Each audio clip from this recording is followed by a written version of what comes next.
The Fabulous 413 podcast is funded by Dean's Beans Organic Coffee, a locally based, worker-owned company committed to social and environmental responsibility, roasting fair trade, organic, shade-grown coffee since 1993. DeansBeans.com. The Fabulous 413 podcast is funded by the Handle Factory Community Clay Center, offering hands-on wheel throwing at the Green River Festival in Greenfield, June 19th and 21st. HandleFactory.com. Welcome to the Fabulous 413. I'm Khalees Smith. Later in the show, we'll explore an insightful new collection of short fiction from the winner of the 2024 Prize for Immigrant Writing as we talk with author Sofi Stambo about her new book, People Who Live Alone Talk Too Much, which was just released by Restless Books in Amherst. And as it is Pride Month, word nerd Emily Brewster helps us explore the evolution of the words gay and queer. And next week, the nation's newest holiday is getting celebrated with an incredible party in Springfield by an organization who's made equity on all fronts their main focus. Founded in 1985 by Women on Welfare, Arise for Social Justice has spent 4 decades growing from a welfare rights group into a powerful member-led force organizing poor and low-income people to confront oppression in all of its forms. From Springfield's inner city, where inequity is most concentrated and most deeply felt, Arise takes on the urgent issues that disproportionately impact poor communities: housing instability, criminalization, environmental injustice, and systemic racism. Their mission is simple yet radical: to educate, organize, and unite low-income people to understand and claim our rights, to build collective power and push for structural change, and to ensure that those most impacted are leading the fight. They believe in meeting people where they are, emotionally, materially, politically, and walking alongside them as they move from crisis to clarity, from surviving to thriving.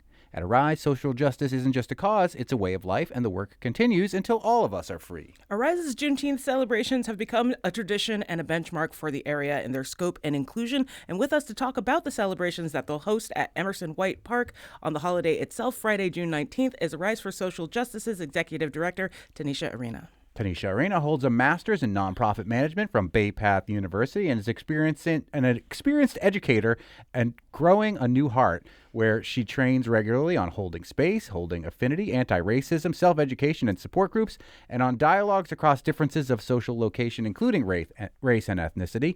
Ms. Arena has deep roots in the field of anti-violence work, specializing in community advocacy and responses to intimate partner violence within the LGBTQ community. Ms. Arena is a published author, poet, a podcaster, and I think a little bit chagrined with the long intro there from the reaction I was getting, but joins us now. When you do a lot of things, we got to list the things for the people. They don't know you yet. Yeah. I just go to work every day. And that's some of the work that you've done, Look, and we're big fans of yours, yes, so we're happy to share that work. This is what we say about our work, too. Just like, you do all these things. Like, this is work. It's cool, but it's work. What got you into the work in the first place, since we're talking about that and the important work that you have been doing that we've just talked about? Well, I came from corporate. And I actually was a volunteer at a queer organization in Connecticut, where I'm from. And it was my first experience, like, seeing people have fun at work. Like, I'm in the office, I'm a volunteer, I'm getting some training. People are walking around with rainbow boas and doing gay stuff. I'm like, you get to do this for work? Like, I want to do this. Nice. So I leave and I go back to my cubicle. And I was always doing these other things. I couldn't figure out how to get from a corporate space to a nonprofit space because, disclaimer, the math doesn't math when it comes to your paycheck. Yeah. You don't go to a nonprofit space to get rich or do any of those things. So don't come over here. Emphasis on no profit. Right. Yes. If that's what you're looking for, don't come here. Yes. So the company that I worked with at the time merged with a bigger company, and it was a nightmare. And I was let go. And I remember to this day leaving the parking lot with the feeling of like, oh my God, I don't have to come here tomorrow. And I was so happy. Yeah. And so to go from unemployed to nonprofit is it's an improvement. So yeah, I never applied for another corporate job. I was like, I want to work in nonprofit spaces, and I just needed somebody to give me a chance, because how do you translate all of these corporate things into a nonprofit space, like doing frontline work? And I got that opportunity at Community Action Youth Programs. So that was my foray into paid nonprofit work. And I did that for a little while. And then I moved over to Fenway Health in Boston, but my office was here in Springfield as the Western Mass Advocate for the Violence Recovery Program. So I worked with adult victims and survivors of violence. At the same time, I started going to school for my master's because I knew I wanted to run something. That's the Aries energy, be running things. And while I was in school for my master's, my local office was inside of one of the organizations here in Springfield, Out Now. And the woman running the organization, I would talk to her about my master's work, because I had to interview a board chair and like do all these kinds of things. And she was the board chair of Arise. So that was how I found out about Arise, and we would talk about these things. And I was away on a business trip for Fenway when I got this email. It's like, oh, Arise is looking for a new ED. And I was like, oh, I think I might want to do that. And I just graduated. So then it becomes this thing. Can you graduate with your master's in nonprofit management and become an executive director? Yes, because that's what I did. Proof. You are hosting, once again, a Juneteenth celebration. Keep going. On Friday, June 19th, here in Springfield. Yeah. This is not the first time. How long has Arise been doing Juneteenth celebration? This is the third year. It's a federal holiday, I believe, right? Yeah, but it's the 16th annual. I was told that at our last staff meeting from folks who have organizational history. Arise was doing it first, and we're super excited. And the premise is basically permitting a park through the city, and that forces them to clean up the space and make it ready. And everything is free. It's Freedom Day, so why should people be spending money? And that also makes it accessible for folks. Last year was one for the record books. Lots of people showed up, and I was super excited. It was nice to see people able to come, be in the park, use the splash pads, have a good meal, be together in community fellowship, just have a really good time, and have some joy in the midst of all of the other things, to just not have to worry about those things. And I revel in those spaces, and I want us to have those spaces. Like, we deserve to have joy.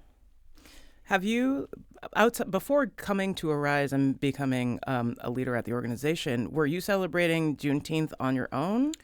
Believe it or not, I went to an Arise Juneteenth, not really like, and it was on one of the parks, I think on Eastern Avenue. It was like a couple of tables or some folks, and I think I had been invited by my pastor and her wife, and I was like, okay. So I did. Didn't have a full understanding, which I'm wondering if that's the plight of folks in the North, not really knowing what happened in Galveston. Because we're like, the who, what, huh? Juneteenth Freedom Day. Oh, okay. So yeah, I went. That was my entry point. And then being at the organization, of course, more immersion, like, oh, this is this thing that we do. And these are the reasons why. And I look at my work as connecting those pieces, the past to the present, like why these things matter. Like our Juneteenth celebration in 2024 was delayed because of the weather. It was too hot.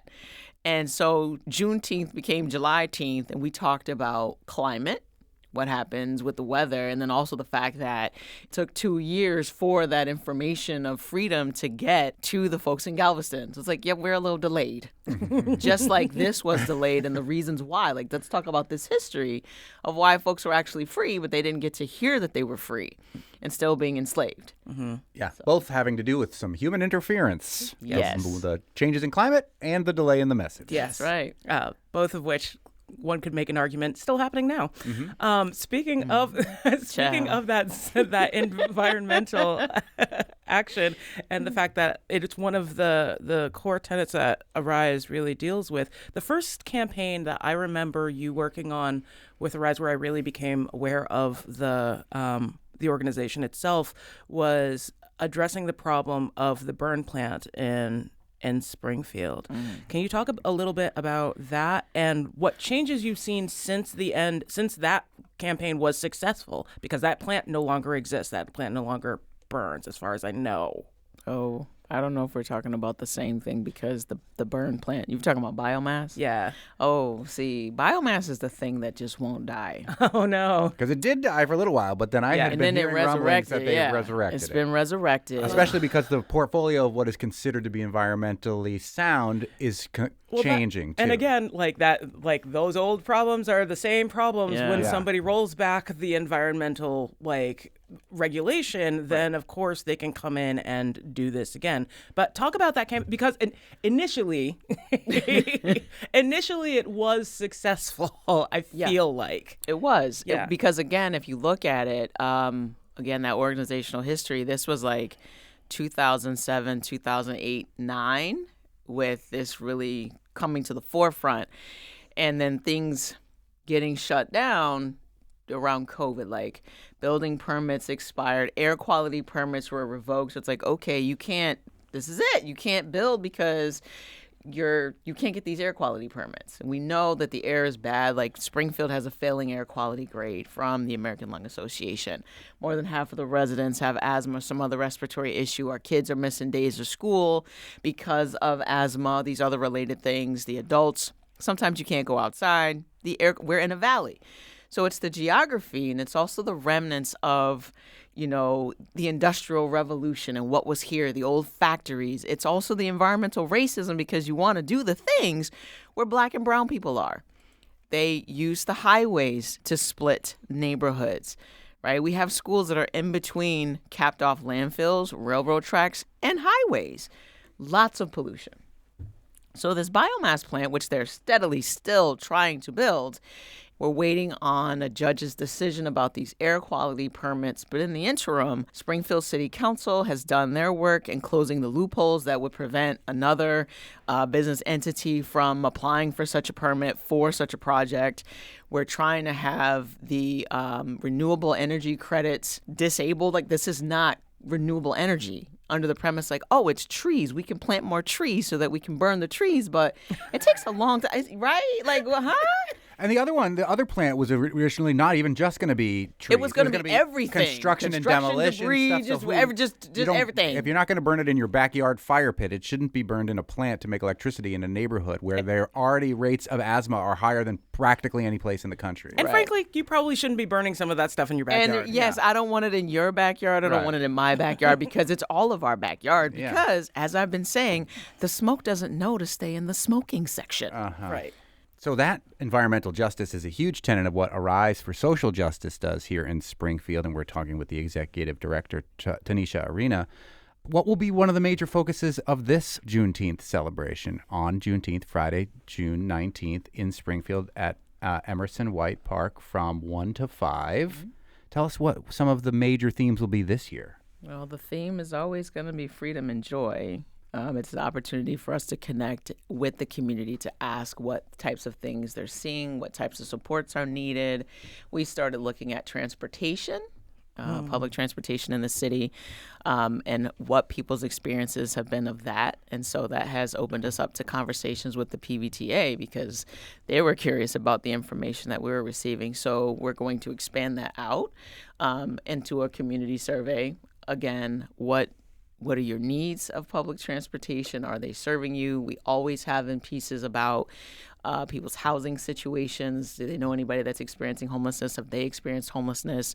And at any Arise Space event tabling opportunity, there's going to be information about voter registration in multiple languages. We have the red cards with your rights for immigration, because that's also something that's important in community. And just whatever else that folks would drop a line about. Civic engagement and political education is something front and center in all of the work that we do, because an educated populace is harder to control. And folks who understand who's on the ballot, who understand this political process and it being the science of getting resources in community, we can make some different decisions, especially here locally. Do we want to have a biomass plant? No. and understanding why this has been the persistent issue is something that we can talk about. We can look at the legislators who are in support of this thing or who are on the fence. Those are the ones who we need to be talking to. We like to think we're in Massachusetts and Elizabeth Warren and Ed Markey and they're good. So do we need to call them? Yes. But we need to call the other ones. We need to harass them. We need to know who is funding these projects. Call those organizations. Find out who their shareholders are, who sits on the board. Harass these folks and let them know, hey, I live here. These are the implications in my community and also in yours. I want us to be able to get that education and also hold on to joy. Joy, abundance, gratitude, our ability to be together without the weight of everything that is heavy about this country. I will say, having gone to Restless, Juneteenth in the past, it's often had things for healthcare, BIPOC midwifery organizations. Springfield No One Leaves, I've seen there. It's a really cool hub for a lot of local nonprofits that are all connected doing this work. Yeah. We're intentional about that too. The organizations that we invite in to table, because it's an access space, right? Black and brown communities are often the most research studied, extracted from. So we say, hey, organization, if you want to come in here, you're going to pour into this community. So yes, there are folks who offer mental health supports, child care supports.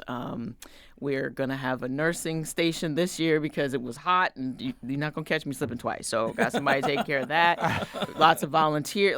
Listen, we're going to have a good time. We're going to be safe. Okay. Yeah. Things for the kids. Just community-based organizations. You can bring your swag, bring your resource material. If you want to do education pieces, know your rights. Those are the things that our community needs. And you can't charge a dime. On that front, this event is free, has always been free, but the cost of putting this on is definitely not free, and those costs have definitely increased exponentially in the past 2 years. How hard has it been to try and organize this in light of the increasing costs for putting on an event for free for the public? I'm going to say it's not even the cost of putting on a free event for the public. It's the cost of the other things to the organization. With the changes in our federal administration and organizations having to reduce staff or even shutter their doors, an increased burden falls on a rise, which fortunately has a structure of not primarily using state or federal funding for its operations. We are picking up that slack. I'm going to go back to my areas which we like to have a party. We're going to have a party. We're going to find out how to have a party. We're corporate sponsors, sliding scale for tabling, because again, I'm giving you access to the community, vetted through power of the organization, its history in the city of Springfield. So you get to come in and you share, but there is a cost for that. Big giant organization in the city that has extracted from the city. It is time for you to give back to this city, and it looks like you're paying for Black and brown people to have a space to have joy and a celebration and just a moment's peace from all of these other things that maybe your organization intentionally or unintentionally upholds. So, cut the checks, come table, have a good time. There's some good music. There's some good food. If you have staff in your organization, you do volunteer hours, you can come out and do that too. So yeah, we figure out how to make it go and offset. And I've also decided organizationally, we're going to figure out how to have a good time. Can you tell us a little bit how you're going to have a good time? What's some of the music? What's some of the food that you know that's going to be there as part of Juneteenth? Listen, so apparently this year we will have a food vendor who is going to fry fish. What? Chicken. That's how I was like, what? Okay. There's going to be the usuals. There will be someone on the grill, hot dogs, hamburgers. There's going to be, like I said, the chicken, fried fish, collard greens, macaroni and cheese. I believe there's going to be potato salad. There will be an ice cream truck. We'll have watermelon. There'll be chips, the cookout kind of thing. Yeah. It's a good time. We have 2 bands. Returners from last year. We have DJ Groove, who kept the music going in the in-between. Kendia Pink is our master of ceremonies, does a great job. Maybe some surprise guests. stay tuned. And just we need to say all your good vibes for the weather. This is where I start really, really, really looking at the weather, because there is no rain date. The day is the day. No July 10th this year. No. I mean, unless it's like 100 and something degrees outside, which don't do that. Don't do that. But climate change is real. Even if they're not talking about it, climate change is real, and we are being impacted by climate change. Climate change is one of the things that Arise is fighting against, and one of the many faceted things that Arise brings to Springfield. What's changed since you've been at the helm of Arise? What's the most significant change that you've noticed after taking the reins at Arise? Well, there's two different worlds. When I started at Arise, it was 2018. It was before any of us, were dealing with COVID. COVID was something that transformed everything. Going from an organization that was primarily out in the streets, and then you can't be in the streets in the same kind of way, and having to prioritize the safety of people inside a space and think about what people need outside of a space. We moved a building. We moved from a building. We were at 467 State Street. Now we're at 38 School Street. So we went from a bodega-style building to basically a house that was transformed into an office, and there's so much space. So that was something that was really important, because it offered privacy for folks coming in talking about, some of their hardest moments and experiences. We had an area for kids to be away from the heavy adult things, a play area, kitchens to prepare hot food, storage space to take in donations, because when we were at our old location, we would get fabulous donations, like bulk food from farms, and I didn't have anywhere to put it. So we had to go outside and, hopefully people cleared out this table, but if not, I have nowhere to put it. That stopped being an issue. COVID brought changes to a building to modify the space, because I couldn't lose the model of people being able to walk in, because you can't say to someone who's homeless, hey, just call and make an appointment, or go online and make an appointment. We're now looking at these differences in access equity, the digital divide. Everybody doesn't have access to the internet. You can't expect someone to shelter in place when they have no shelter to place in, right? So how do I make this building one where people can still come in, have a somewhat face-to-face interaction with a person, schedule an appointment to be able to return? So we created Dutch doors, put the plexiglass, you can see a person, they can see you, you can talk, everybody's safe. We had lots of masks and gloves and sanitizer. We were preparing food in the building and going to distribute it where people were. The back of my truck spent lots of days loaded up with supplies, and we would go to this place or that place, and it changed what organizing looked like. It shifted being out in the streets to immediate advocacy. So once we came away from COVID, doing more advocacy than organizing, and now we're looking to build back into this organizing space, and what that looks like, using online, coming back to the building in some intentional ways, looking to connect community in ways that it hasn't been. There are different groups doing different things, and what does it look like for all of us to be together? Because I'm I don't care who you get the message from. Get the message. This is the way that we need to be moving. I don't care who gets the credit for us getting free. Can we get free? I'm not a gatekeeper. I'm not a foot soldier for white supremacy. That's not my gate to keep, and that's what that means. I don't block people blessings, lessons, or their money. I will share information about grants, funding. This is your lane. We could partner together on this. What's the thing that you need? I tell funders, go talk to XYZ person, because there's plenty of money and plenty of problems. And also talking about to funders this idea of the scarcity. It's not. It's really not. It's a priority thing. So the ability to talk about those things across a range of audiences, I think, is also something that's different about my leadership at Arise. I might not be at every city council meeting screaming at a city councilor. Actually, I don't scream at people. I'm corporate. I'm going to, send an email and do, I'm going to, I move a little different.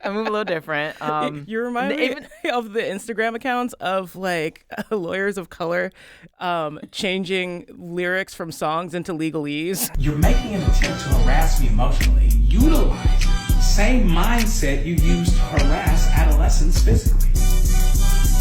And I will have those conversations. Again, look at what's missing in someone's point of view or the policy that they're trying to push forward, because they oftentimes don't know what those ripple effects are.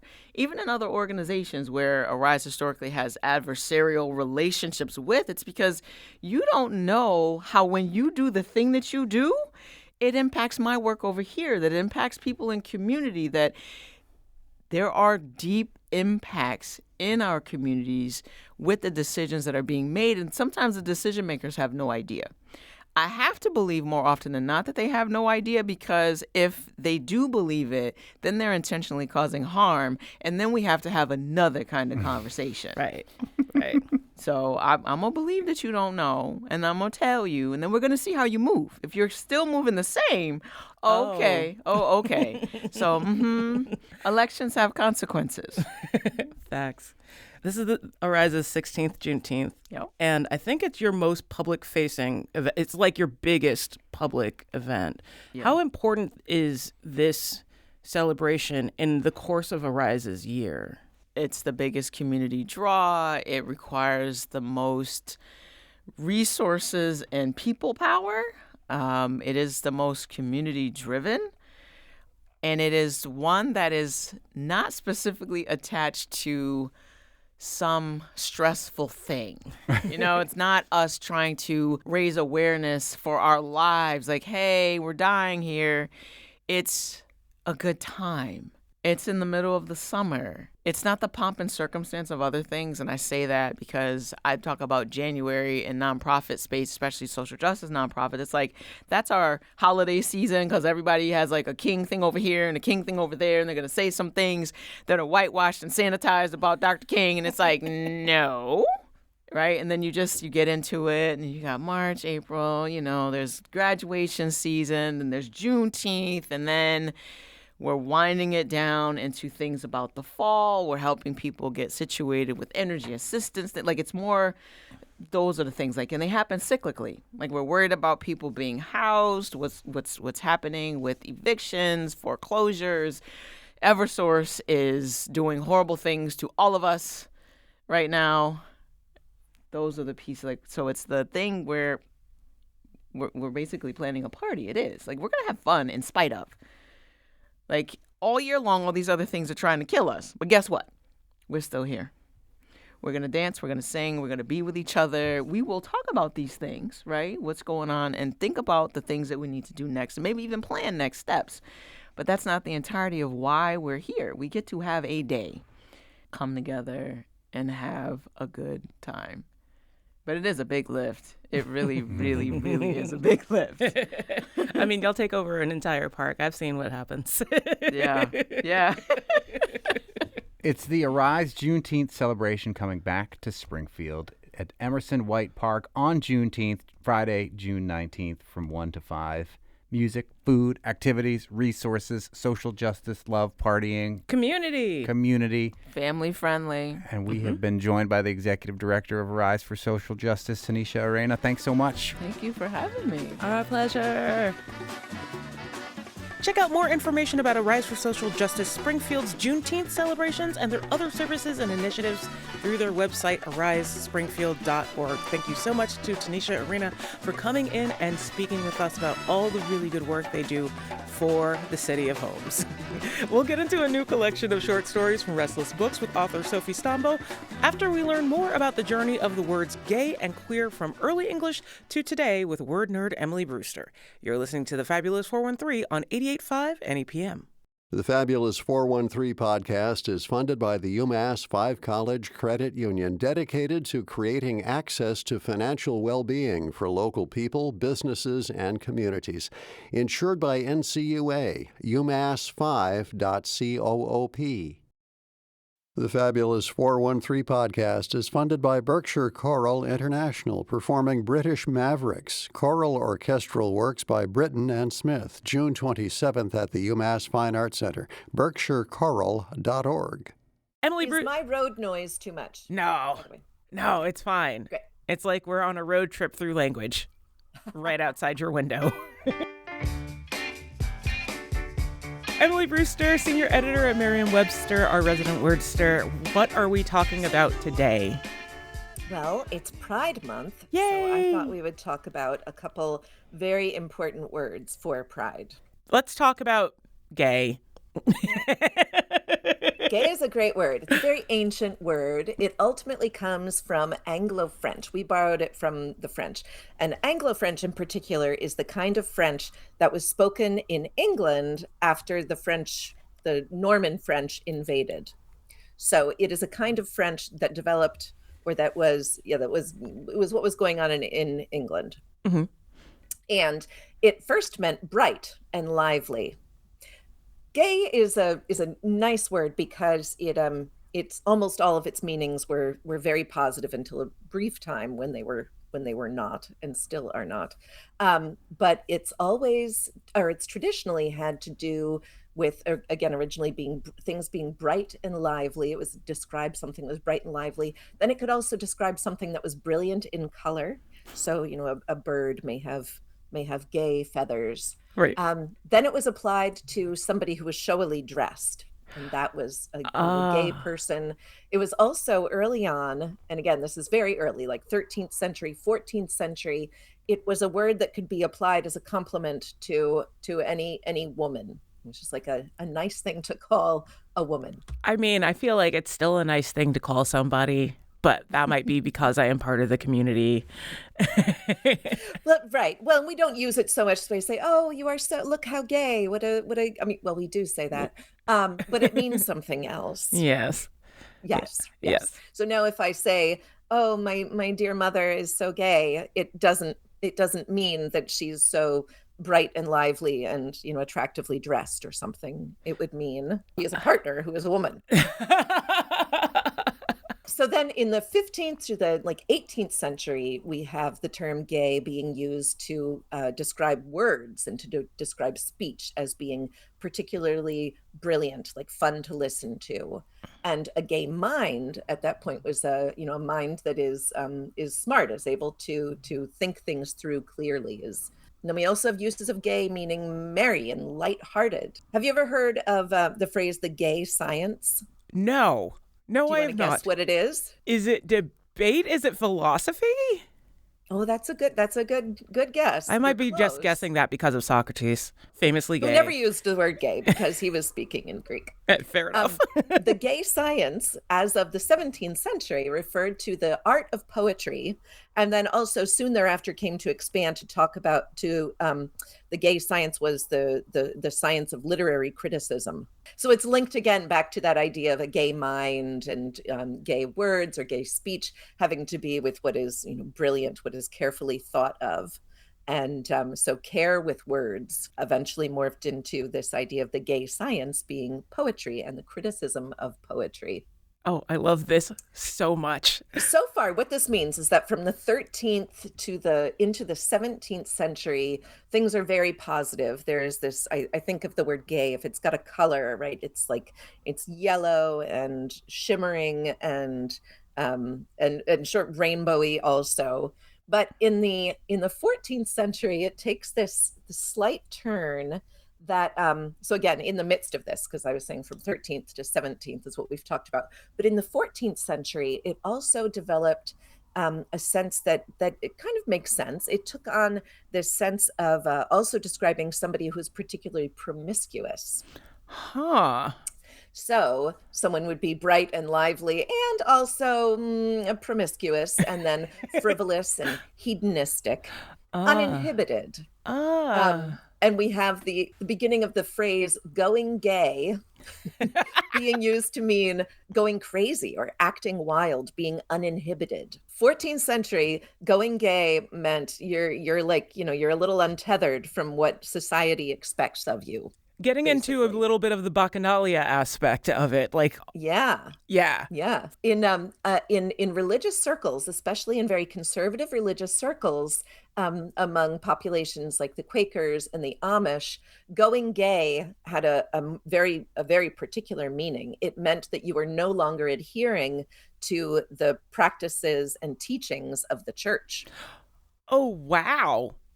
Yeah. Wow. So gay starts as like something brilliant, some evolves into be referring to brilliant minds, and then starts referring to someone who is in direct opposition to the church. You know, as those bright, cheerful people do, sometimes they do things that are outside of the norm, and people see them as being promiscuous and hedonistic, and that's where the disparagement comes in. Right.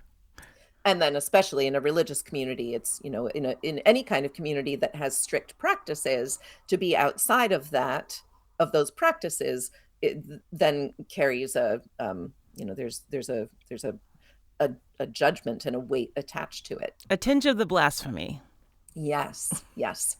Now, in the mid 18th century, we also see a little evidence for the word gay meaning tipsy. And by the late 18th century, the word was being used as a euphemistic term describing a sex worker.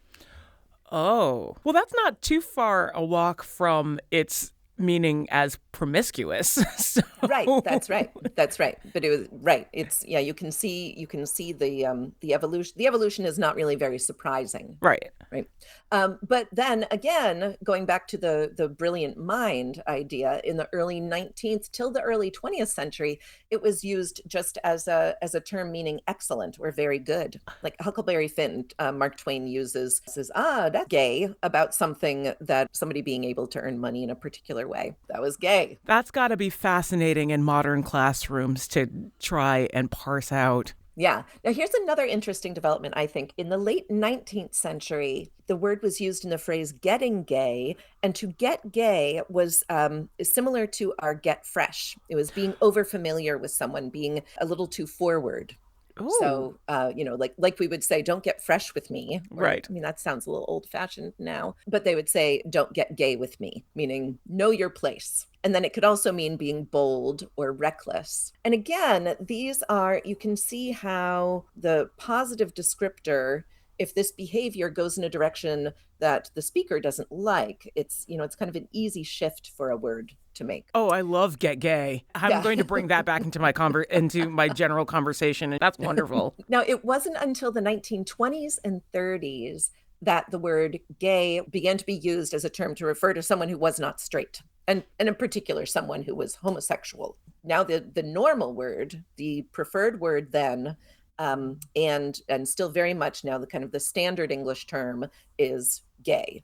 Mm-hmm. In the 20s and 30s, the word homosexual was used in clinical contexts, and people who identified as homosexual would prefer the word gay because it doesn't sound so clinical. Right. And that continues to be true. Yeah. Right? Like homosexual is now considered a clinical term, and it's actually often disparaging because it just sounds so medical and so unrelated to kind of a way of being in the world. Right. And it's a good reminder that it was only removed from the American psychology list of mental disorders in the 21st century. Up until I do believe it's 2012, like homosexuality was considered a mental disorder. Right. A clinical disorder. That's right. So finding another word or another way to refer to yourself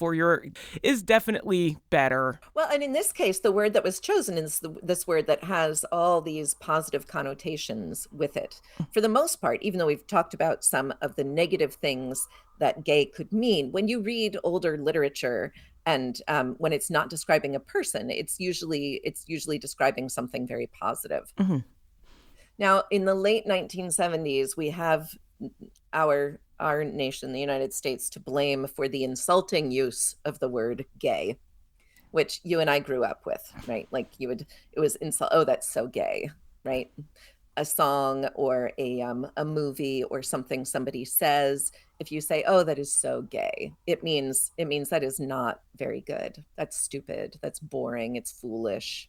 So that use, did you grow up saying that? No, I definitely grew up hearing people say it. When I started noticing kids say it, I was genuinely confused. Oh, interesting. We're Yeah. like, why are you using this word for this? That doesn't make any sense. Yeah, that's interesting. I remember I was probably in high school when it kind of started to sink into my mind that like, oh, that is a weird word to use in that way. Right. Yeah, but I was very familiar with it. It was never one of my favorite words. I don't think I used it a lot until years later, and then it was a joke with my gay friends. Like it became something playful again instead of being something that was really just, kind of a cudgel. Right. There are easier and better ways to express your dislike than this, which literally meant the opposite for centuries. Centuries. Literal right. centuries. Right. Although we're good at doing that. We're good at taking a word that means something positive or something negative and just spinning it right over. Yes. Right? Like we do that again too. That's so bad. Exactly. Yeah. Now, the word gay also functions as a noun, and it has since the 14th century. So again, a really long time. But in the 14th century, it was mostly that this use doesn't seem to have made it onto this continent. But in England, a gay was a toy or an ornament, especially for a kid. It was like a little toy that a child would play with, and then it referred to an illustration also. Is it related to like nosegays? Oh, that's a good question. Well, that's the same use, right? Like a Right. nosegay is a flower or a small bouquet, and it is a plaything for your nose. Yes. That's where that comes from. A plaything so that you don't have to smell everything else that's around you in the Middle Ages in England. Right. Yes. No, I prefer, Khalees, to not be reminded of the sanitary conditions of the Middle Ages. Look, So I just we've like to come think a of it really as- long way, and we're all really grateful for modern technology. So in the 1920s, and again, this is the same time in the 1920s, that's when the adjective gay came to refer to a person who was gay. And the noun also developed in the 1920s, and at first especially referred to a gay man. Actually, our first evidence of gay referring specifically to a gay woman dates to the 1990s. Oh, wow.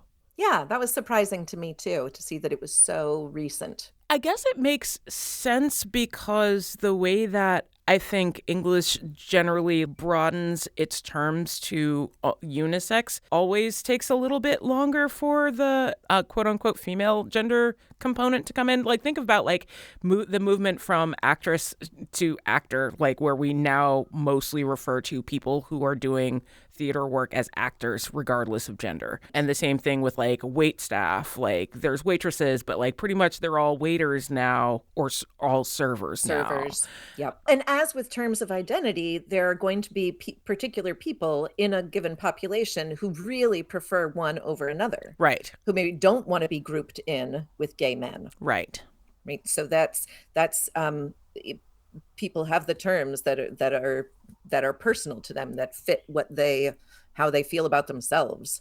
And so that also, of course, affects how these terms develop and what becomes more accepted, which leads us nicely into the term queer, because queer was, until really, really recently, it was a pejorative term when it described a person. And it is now, it is still for some people considered a pejorative term, but that population is shrinking, and now it is a term largely embraced, and also a term, I think it's so interesting, it's used in academia. So it is clearly not intended as pejorative. It is not a disparaging term when it's the title of a paper who's doing research on queer people or queer history, which I definitely had in school. I definitely took. There was gay and lesbian history, and then by my senior year, it was queer history. Oh, interesting. That's very interesting. interesting. Now, the word queer, its origin is unknown. The Oxford English Dictionary suggests that it comes from a German word that means oblique or sideways. Telling. And in its earliest meanings, though, the word meant strange, meant peculiar, meant curious. Like, Right. I read old books to my children, and it's like, oh, what a queer idea. Yeah, right? or a queer sensation came over me. Right. Is a thing that you'll see in a lot of like speculative fiction of earlier times. And then also this idea of unwell, right? Like, oh, my stomach feels queer. Yeah, and that's not a use I'm familiar with now, but I know it from books. Right. In the 18th century, queer could also mean counterfeit. It's like, Oh, I think yeah. this necklace is queer, or this money is queer. Although that like then leads straight into the queer as a $3 bill phrase. Oh. On both ends. Yeah. Now, it's not until the early 20th century that queer comes to be used as a disparaging term for a gay person. And that was very, very much disparaging until really, really recently, like the 70s, I think is when it started to be reclaimed. Right. That disparaging quality is just, it's part of the word's essence. Right. From its early uses. And so it's very interesting when that can be shifted by the population that the word is applied to, for them to take it and turn it into something else. But words can be reclaimed by the people that they're applied to. I think it's a remarkable thing that can happen. I think the verb queer is also very interesting. From the early 19th century, queering something was ruining it. It was spoiling it. Like, ironically, the opposite end of the spectrum from gay. Gay is brilliant and beautiful, Right. and like colorful and like engaging, and queer is like, oh, this is bad. Right. I know. And yet here Yeah. they come together in the 21st century to make a happy medium. Yeah, it's very interesting. Right. But if you ruined dinner, you were queering dinner. Right. Now we have this idea of queer. That means the definition we have is to consider or interpret something from a perspective that rejects traditional categories of gender and sexuality, to apply ideas from queer theory to something. And this gets applied in really interesting ways. You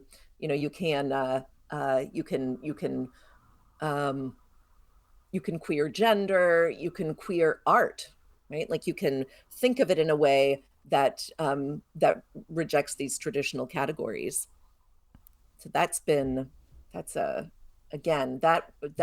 verb use is very directly tied to the gender and sexuality uses as opposed to the earlier uses of queer.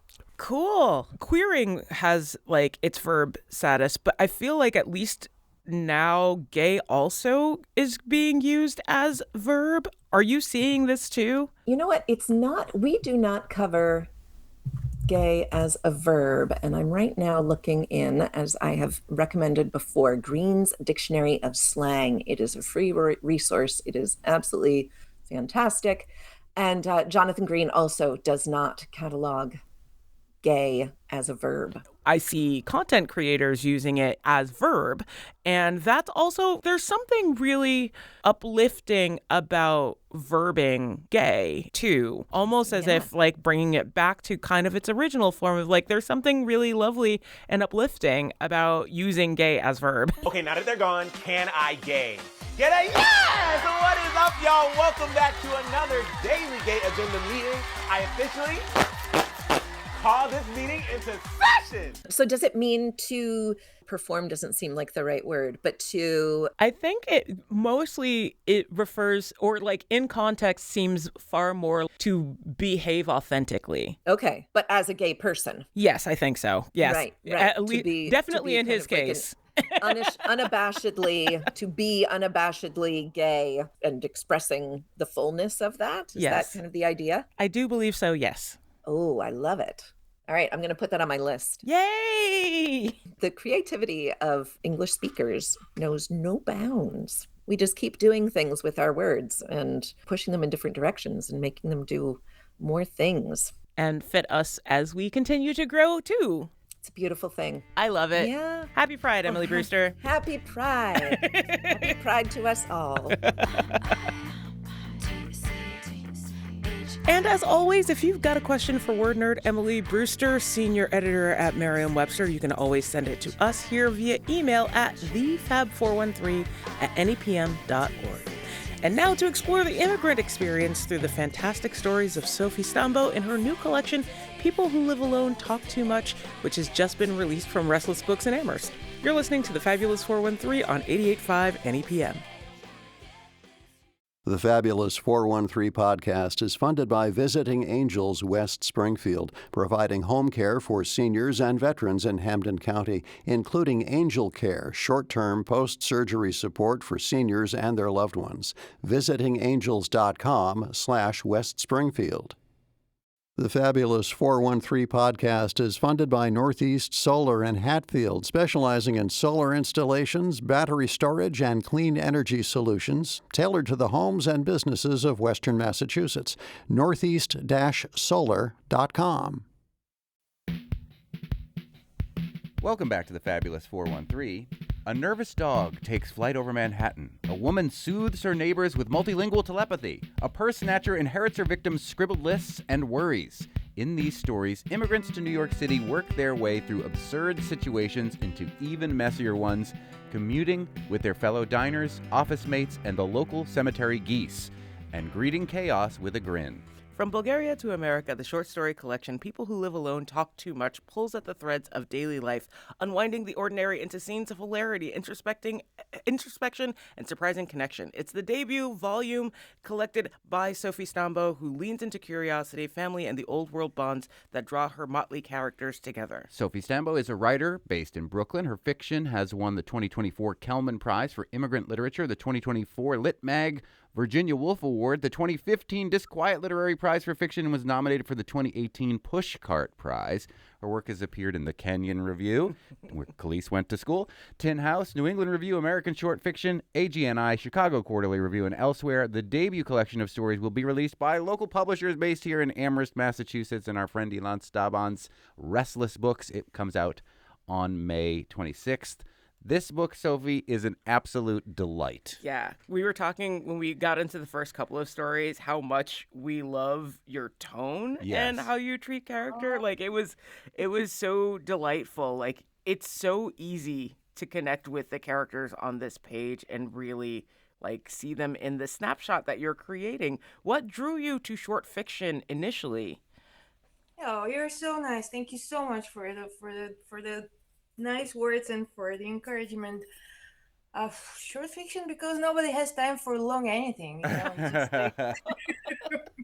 Just like, you barely have time to sit down and read whatever somebody written. But I come from a big family where 3 kids. My mother was a journalist, and in order for you to like get to talk and get anybody's attention, you know, you have to like quickly say it, or they're in another room where like somebody else has a bigger problem than you. So you learn to like say it in a sentence, because otherwise it just doesn't count.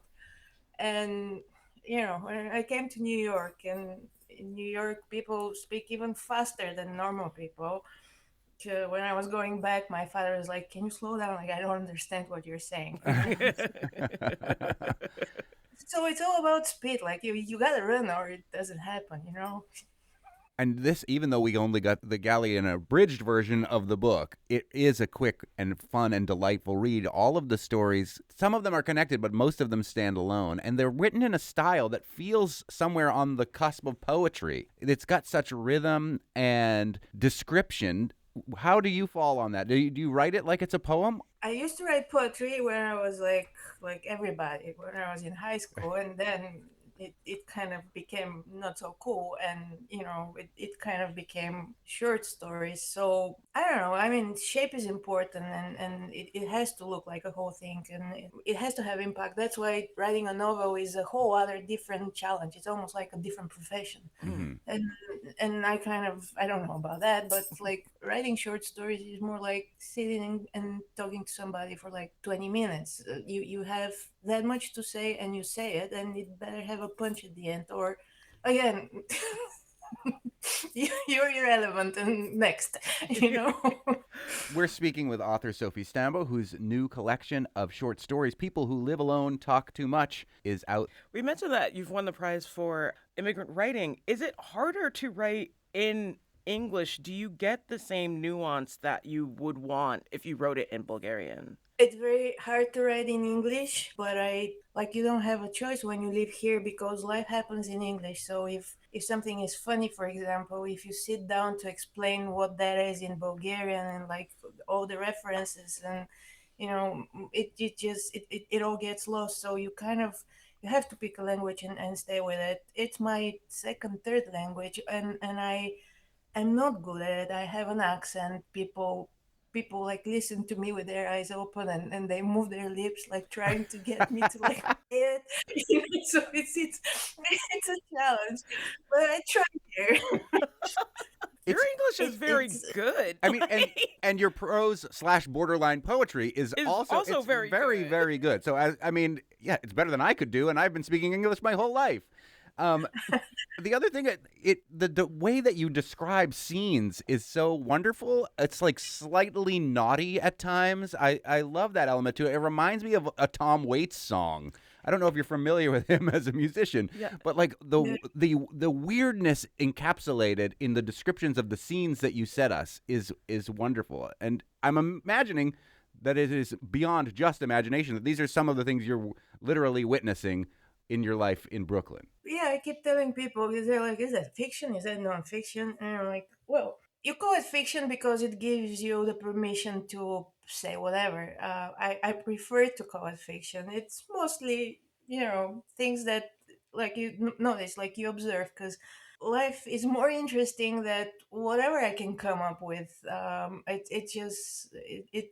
It's strange and it's interesting to observe and it is funny. Like the whole point is like in order for you to not go get tragic and dramatic, you have to find the weird and you have to like find a way to laugh about it. So I guess it is what life presents and we take it and play with it a little bit. It's one of the things I really found lovely about your writing, just those moments of humor, this almost conspiratorial tone between especially the immigrants in America in her stories, where they'll be in a situation and everyone is just kind of like coming together over the general absurdity of where they are. And that absurdity is laced with hope, but also apprehension. And everybody kind of understands that undertone. Yeah. That isn't, everyone who isn't from America kind of understands that undertone. And there's something really beautiful about that thread of connection in your stories. Talk about your relationship with Restless Books, because we know them as somebody that takes books usually in languages other than English and has them translated into English. But you, even though English is your third language, wrote this in English. So talk about how Restless Books found out about you and wanted to publish this People Who Live Alone Talk Too Much. Restless Books is my favorite publisher, my one and only publisher also, but I just love what they're doing in general and the authors they publish, and in particular my experience working with the editors there, Jenna Drew and Lydia Omakosker, and everybody else. You have more than two editors. Like a lot of people help with the book to look the way it looks at the end. The gentleness, the support, the inventiveness, the ideas, the hand holding and help to like finish a thought and make it even more interesting and make a story even sharper and like make the joke land better and like maybe rearrange the two sentences that like something bothers you but you don't know what it is, and then your editors come in and they're like the good fairies that basically help you through the thing and make you shine. And those are not my stories only, like a lot of people were involved in them, like starting with my daughter, who is like the first person that reads them, and then a few other people that read, and you rewrite and you rearrange and you basically it's like the stories you tell in different parties. You tell the same story several times, but one time you tell it and like everybody dies laughing. Version of it. So we were trying for that with Restless, and then I hope we succeeded. It was fun to do it. It was super fun to read. Yes. I want to talk about the illustrations because you have drawings throughout this book, and they interrupt the story too. Like not like interrupt, like block it, but like they become active part of the prose. Can you talk about your illustrator and how did you connect with them? I made them. This is my daughter. So take care of it. I come from a family that the configuration is always a writer and an artist. My mother is a writer. My father is an artist. I married an artist, and we had a kid, and she was writing a lot. But then all of a sudden, he started taking her to these art classes, and like she became an artist almost like against my will. Well, I didn't become an artist because my father didn't want a girl artist in the house because like they don't, art. So that's why I got into language more. So there is this thing has been going on all the time, and you have a kid, you start with books with illustrations. It's almost like more illustration and less text at the beginning until they learn how to read, and that's how we started with Yana. So we've always had this thing, like our brains are in both worlds, where like the text goes with drawing. It always does. I'm looking for a way to illustrate the novel that I have, because it just looks better, it reads better, and it's not an illustration like you said. It's more like a separate plane of the same thing. It just like another thing going. And when Restless suggested that, I had it in the back of my mind, but I didn't.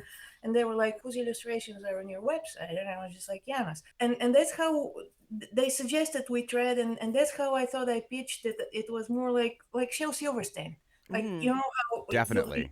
that much of a text, and then it's all the illustration.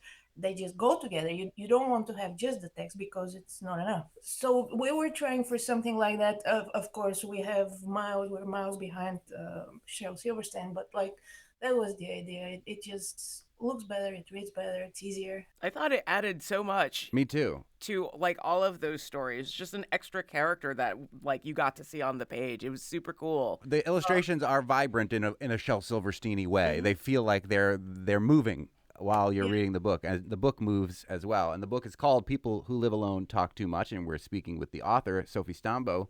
This is also a love letter in many ways to Bulgaria, but you live in Brooklyn right now. What's your relationship with Bulgaria, and what keeps you here in the United States? Well, I left Bulgaria. I basically slammed the door and left because after the Berlin Wall, it was not easy to live there. I had a child, and feeding her was an issue, and that's how millions of Bulgarians also left, and millions of other people, like all immigrants, leave not because they necessarily want to, but almost like because they have to. You have to figure out a better way. So I've been living in America longer than I have been in Bulgaria at this point. You know, I I will always be divided between the two places, and my childhood, my part of my youth happened there. My family, whom I left there. So I didn't realize until I got it all into one book, all those stories, that there is a little bit of a nostalgic thing going on. Like I'm so careful not to get sad and dramatic and tragic and all that.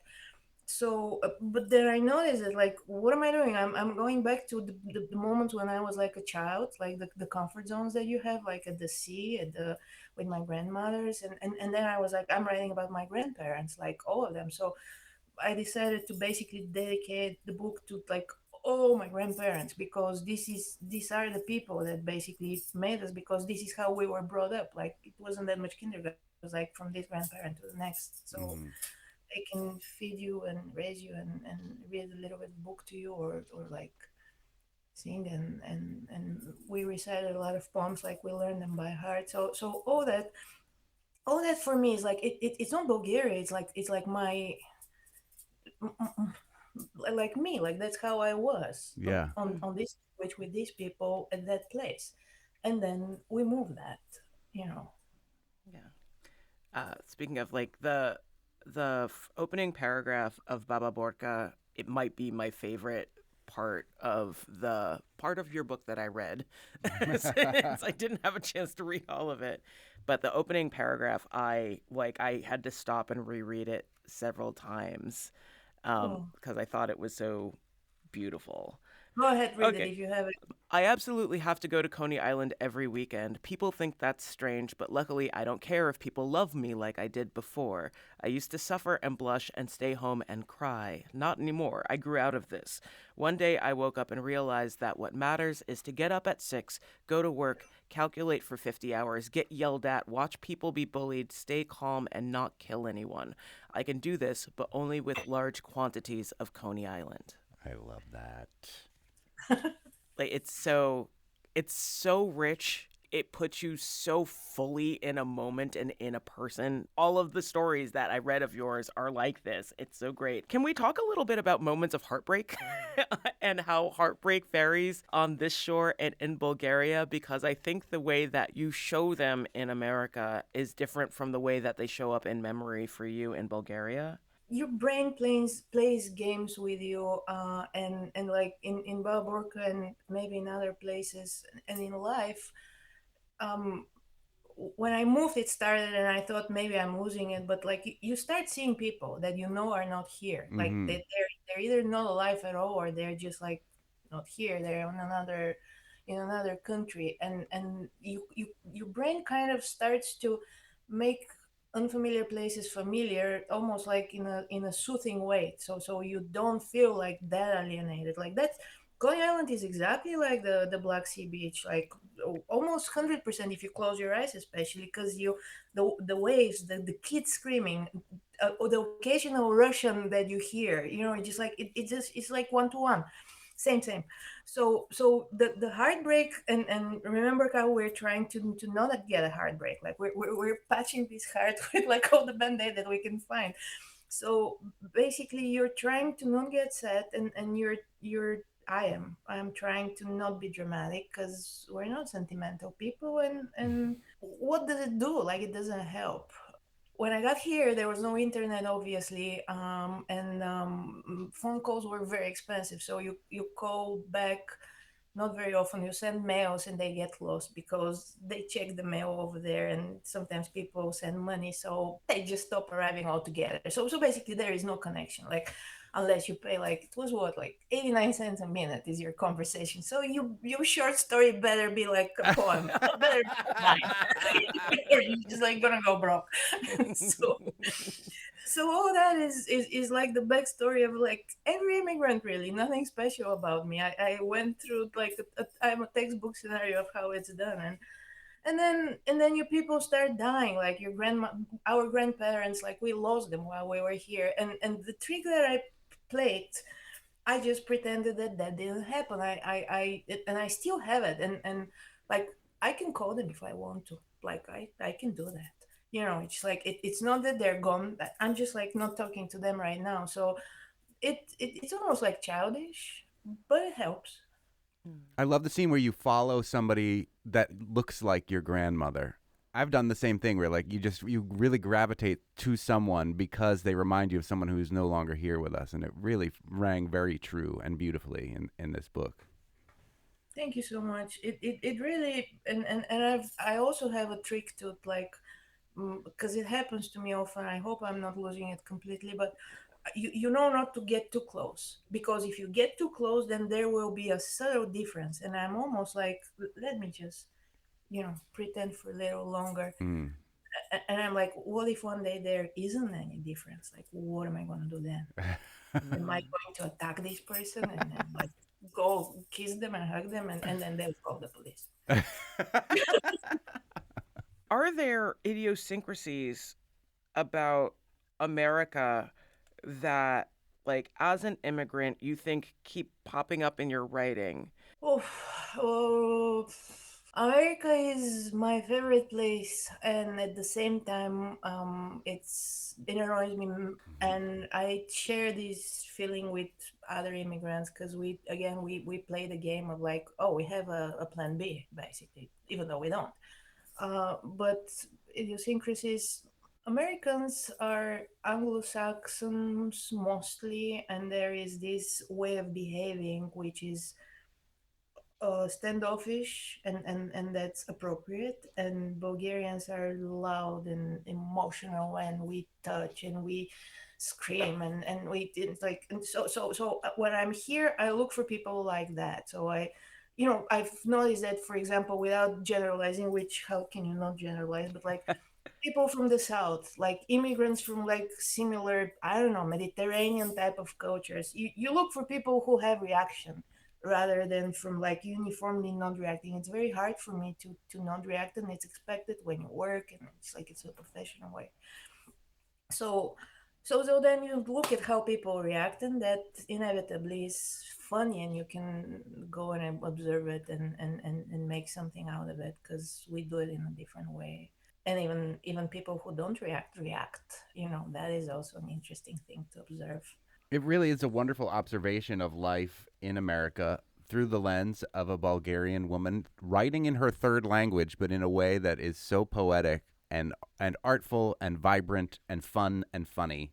And the book is called People Who Live Alone Talk Too Much. It has been published by our Amherst-based Restless Books, illustrated by your daughter in a very vibrant way as well. Sofi Stambo, thank you for this book, and thanks for joining us.